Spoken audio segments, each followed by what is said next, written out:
Bonjour et bienvenue sur cette nouvelle séquence partagée.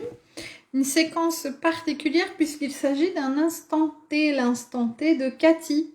Alors avec une petite tâche spéciale aujourd'hui. Ma maman est la plus géniale et elle assure grave. C'est vrai qu'en ce moment je suis très axée sur mon rôle de maman parce que ma situation 14h41, hop, une belle heure miroir. Ma situation personnelle me force à ça aussi, à me recentrer sur moi, mais aussi sur ma famille. Et puis mon petit loulou est malade aujourd'hui, donc voilà, c'est une petite pensée pour mes enfants. Avec un thé Yogiti, et j'aime les Yogiti parce qu'il y a toujours un petit message. Alors là, il est en anglais, mais je vais vous le traduire. La vie est un flot d'amour. Votre participation est requise. Eh ben voilà, donc bienvenue. Alors, je rappelle le principe. Ici, Cathy s'est inscrite sur cette session d'instant T personnalisée. C'est donc sa session, mais bien évidemment, je la partage parce qu'elle peut vous parler à vous aussi. Il y a de très grandes chances qu'elle me parle d'ailleurs à moi aussi. J'ai donc sélectionné, avec les guides de Cathy, des outils qui, normalement, devraient répondre peut-être à ces questionnements du moment. Alors, le premier outil, c'est l'art de se réinventer avec des cartes de Nicole Bordelot. Deuxième outil, Les thérapeutes du ciel, un livre de Bruno Charvet, qui est médium, aux éditions Michel Lafon. Les cartes, c'est aux éditions de l'Homme. Et enfin, en auto-édition, le livre de Brahmadev, le 3e tome, Qui êtes-vous?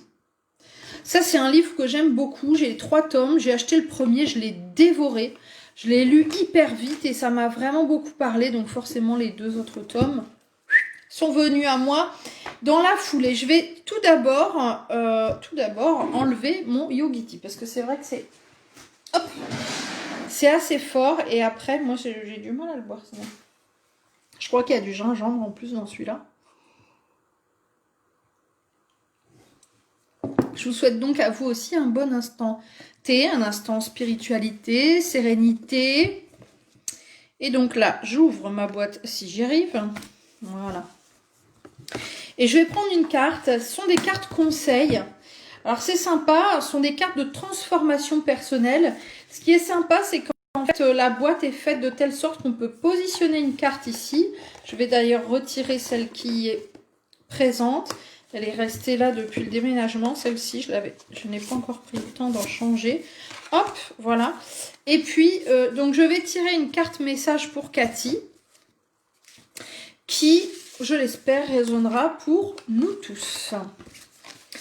Alors, il y a différentes thématiques. Confiance, courage, lâcher prise, présence, liberté. Donc, sagesse. Bon, il y en a plusieurs. Donc, on va hop, mélanger. Puis, je demande aux cartes, aux énergies, de m'envoyer le meilleur message dans l'instant pour Cathy. Alors, Cathy, en plus, a beaucoup patienté, la pauvre. Elle a été victime de mon retard au niveau du travail, puisque j'ai cumulé, j'ai été malade, j'ai déménagé, j'ai été bloquée par le confinement, j'ai emménagé. Voilà, donc j'ai eu beaucoup de retard dans mon travail. Je reprends et je remonte la pente petit à petit. Hop, je sens que c'est celle-ci pour Cathy. Alors, une carte qui fait partie de la famille des cartes de transformation. Sur le chemin de la transformation, considérez les difficultés comme des apprentissages et les défis comme des opportunités. Ouais, bon, bah, vu ce que je viens de vous raconter, effectivement, ça me parle à moi aussi. Une petite anecdote que j'ai envie de partager avec vous, parce que ce mot transformation me parle particulièrement en ce moment. Pour ceux qui ont suivi un petit peu mes péripéties personnelles, tiens, je vais m'en tirer une pour moi. Je vais vous la lire aussi. Suite à des difficultés de couple, de famille, j'ai pris la décision donc de prendre un nouveau logement. Et le jour du déménagement, alors pas de l'emménagement mais du déménagement, parce que j'ai déménagé le jour du confinement, donc j'ai pas pu y emménager de suite puisque j'avais pas tout ce qu'il me fallait. Lorsque j'ai ouvert la porte pour venir rentrer les meubles finalement dans la maison, il y avait un papillon dans la salle de bain J'ai pas compris comment il était rentré là, ni quand, ni voilà. Mais toujours est-il que ça a été un beau message pour moi. Je me suis dit, waouh, effectivement, voilà, le papillon, c'est quand même un symbole très très fort de la transformation, du changement. Et bon, alors ça a été vraiment, puis alors des heures miroirs ce jour-là, enfin à foison. Ça a été vraiment un très très beau message pour moi qui m'avait marqué. Et là, donc la semaine dernière, j'ai emménagé. Hein, parce que il me manquait plein de choses, mais comme les magasins étaient fermés et qu'on était confinés avec cette notion d'essentiel et non essentiel, et il y a plein de choses qui semblent non essentielles au gouvernement, mais qui est essentielles pour moi, mon emménagement. Donc j'avais été confinée à nouveau 1 mois sans pouvoir vraiment investir ce nouveau logement. Donc quand on a été déconfiné, j'ai emménagé ici donc la semaine dernière, il y avait, alors écoutez bien, hein, c'est un truc de fou, dans ma sonnette, il y a une petite, je sais pas, enfin ça fait un genre de petite avancée comme ça, et il y a une chenille verte. Je l'ai laissée parce que je me suis dit elle est là, elle a trouvé sa place, elle est bien au chaud. Et là, Didier me dit il y avait peut-être une chenille quelque part, et puis oui, non. Alors là, tu vois, ça a été à l'inverse. Et là aussi, ça a été un très beau message. Je me suis dit, cet emménagement aussi, il va me permettre ça. La chenille, qu'est-ce qu'elle fait ? Elle est dans son cocon, et puis elle se prépare à une transformation. Elle se prépare avant de déployer ses ailes. Et c'est exactement comme ça que je ressens les choses pour moi en ce moment. C'est pour ça aussi que je propose moins de prestations, moins de séances, qu'elles soient individuelles ou collectives, parce que je suis encore en plein dans les cartons. Hein. Si je vous montrais la pièce, là, vous me diriez « Ouh !» Donc, je suis encore en plein dans les cartons. Je suis surtout en plein dans cette introspection, ce travail sur moi-même que je fais notamment avec ma pause d'intention aussi du calendrier de l'Avent. Et là, cette petite chenille, elle est venue me rappeler ça, de rester bien au chaud dans mon cocon. Et quand le moment sera venu, je pourrai libérer mes ailes et devenir un joli papillon. Voilà, c'était une petite anecdote, mais ce mot transformation qu'il y avait là sur la carte me donnait envie de partager ça avec vous. Alors ça, c'est la carte que j'ai tirée pour moi, mais peut-être qu'il parlera à Cathy, peut-être qu'il parlera à vous aussi. Il y a quelque chose de libérateur à ne plus espérer que notre vie soit sans aucun problème. Nous commençons alors à apprécier notre vie telle qu'elle est. C'est ça, ça rejoint un petit peu le message qui avait été distribué pour Cathy juste avant, et je le mets là pour me le rappeler. Hop, je l'ai sous les yeux. Alors, un petit message issu du livre Brahmadev. Qui êtes-vous ? J'ai le chiffre 127 en tête, mais je l'ai ouvert comme ça à la page 111. 111, le chiffre 1 qui revient comme ça. Alors, 127. Donc ça, ce que je suis en train de faire, c'est ce qu'on appelle la stichomancie. Soit vous choisissez ou vous avez un chiffre en tête et vous allez venir dans votre ouvrage, dans un livre, c'est stichomancie ou bibliomancie. C'est deux termes différents qui veulent dire la même chose. On va venir lire ce qui nous est proposé selon le chiffre retenu. Ou alors, on ouvre au hasard, vous voyez ? Donc moi, j'avais le chiffre 127 en tête.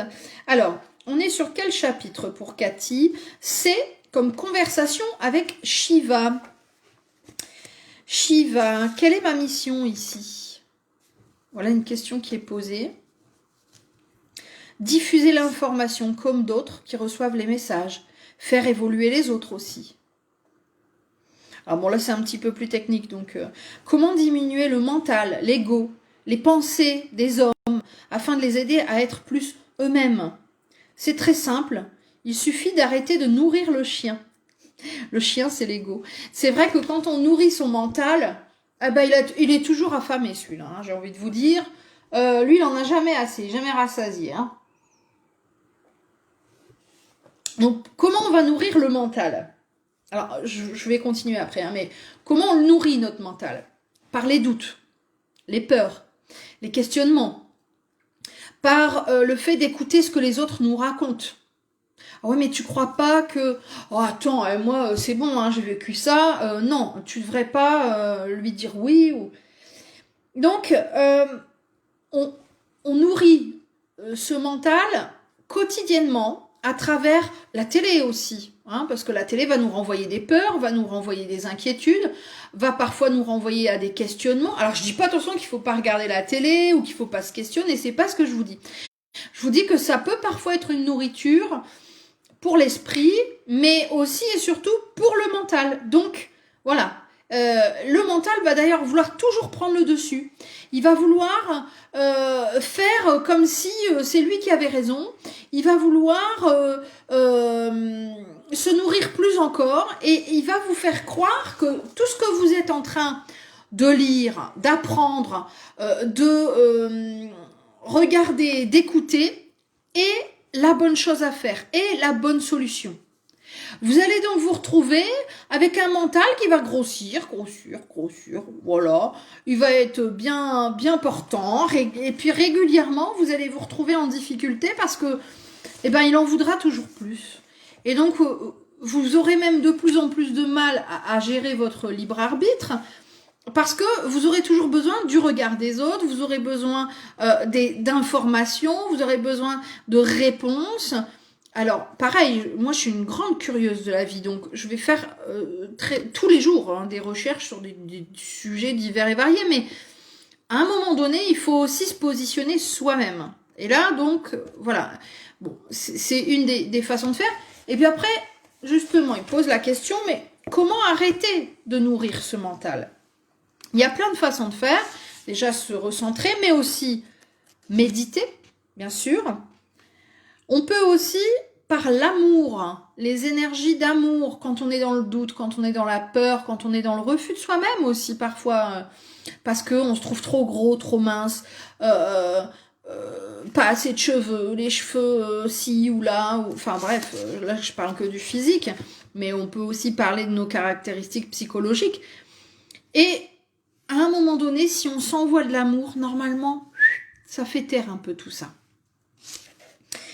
Par la concentration, par l'activité artistique aussi, par la joie d'être ensemble, par l'immersion dans la nature, par le sport aussi.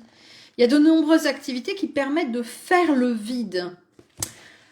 Moi, je sais que je fais le vide, par exemple. Alors, est-ce que j'en ai sous la main ? Je ne crois pas, ils sont tous emballés. Avec mes bracelets intuitifs.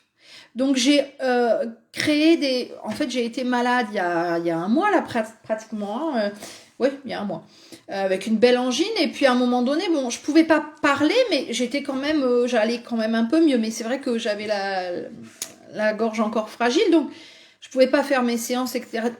mais je m'ennuyais un peu et donc j'avais eu envie de créer et j'ai commencé à créer ces bracelets intuitifs. Et d'ailleurs, ça a fait un tabac depuis. J'ai juste partagé ça en disant « Regardez comme c'est joli !» Et vous avez fait vous aussi ça très joli. Et depuis, j'ai beaucoup de commandes. Merci pour votre confiance. Toujours est-il que, voilà, quand je suis dedans, quand je suis dans mes perles, je pense à rien d'autre. Je suis vraiment concentrée sur la personne, sur l'énergie qu'elle dégage et sur ce dont elle a besoin, parce que ce sont des bracelets intuitifs avec des perles semi-précieuses. Et je suis à fond là-dedans, quoi. Vous voyez comme quoi, parfois, peindre, chanter, cuisiner aussi, jardiner. Il peut y avoir plein d'activités comme ça, nager, courir, qui vont nous permettre de faire le vide. Il n'y a pas que la méditation. Hein. Et parfois, la méditation ne convient pas à certaines personnes qui ont du mal à rester dans le silence ou à rester inactifs et qui vont, par l'activité, par l'action, tout aussi bien réussir à se centrer. Hein, donc c'était un petit rappel aussi pour Cathy, mais pour nous tous. Aimer, c'est être libre. Aimer l'autre aussi diminue les conflits, mais s'aimer ça diminue aussi les conflits internes. Hein. Laisse la place au calme, à l'unité.